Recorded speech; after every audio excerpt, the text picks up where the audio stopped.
Thanks for your response. I know Philmont means a lot of things to a lot of people, and that emotions run high when virtually any scout or scouter talks about it, but this trip is very special for me and my daughter. My last trip to Philmont was in 2009 with my second son, Clinton. I had been 2 years before with my oldest son, Malcolm. What a privilege for a dad to get to go twice, once with each son.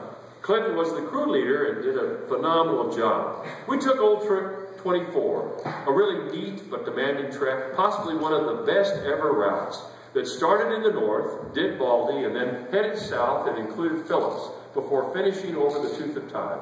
Except for the physical demands of the trip, which were just what they were, everything was fantastically wonderful.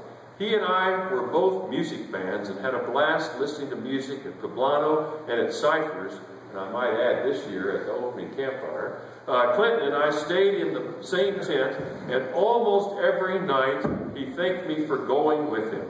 That was the last scouting trip that the two of us took together.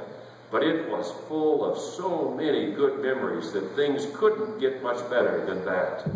Clinton was a big participant in the debate team at his high school. And one Friday night, returning from a coaching session, the car he was in skidded uncontrollably on a wet road and crashed into a pole.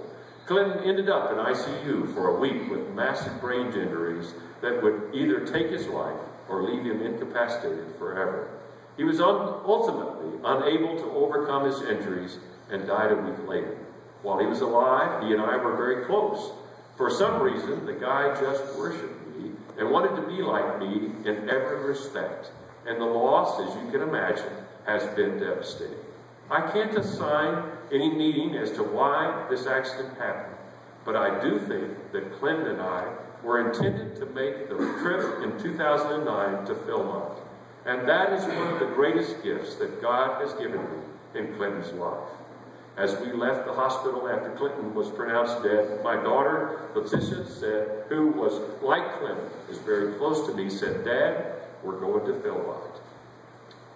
I'm not sure why she was thinking of Philmont or what motivated that statement at that particular time. It was certainly a long shot, given that there wasn't even a venture crew around for her to join. And it is not always healthy to pin your hopes on so definite a goal. But as things have turned out, we were going to Philmont. It will be a trip full of memories for me, and I intend to focus on the good ones. And Letitia and I intend to make even more good memories during the trip. I'm not sure I should have burdened you with this story, but the point of this message is to reiterate that the work you do at Philmont is so critically important to so many people. For my story, about my last trip with my son, there are literally thousands more like that, equally compelling. My oldest son, Malcolm, still talks about the Rialto experience during the summer of 2008. I know people say thank you to you a lot for your work, but I want to say that one more time. There is no way to value what you and your staff do to impact the lives of those who pass through these gates. Wow. Now we come to the last part of what makes this brand so special. That's us. We make that happen. We help that kind of experience take place on this pile of rocks. As the staff of Philmont, we get that chance to connect in so many special ways. And I want you to take your job so seriously that you make those connections with people in all the variety of ways that you go about what you do.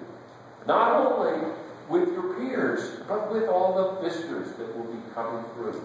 Each one of you, each of you, is so important.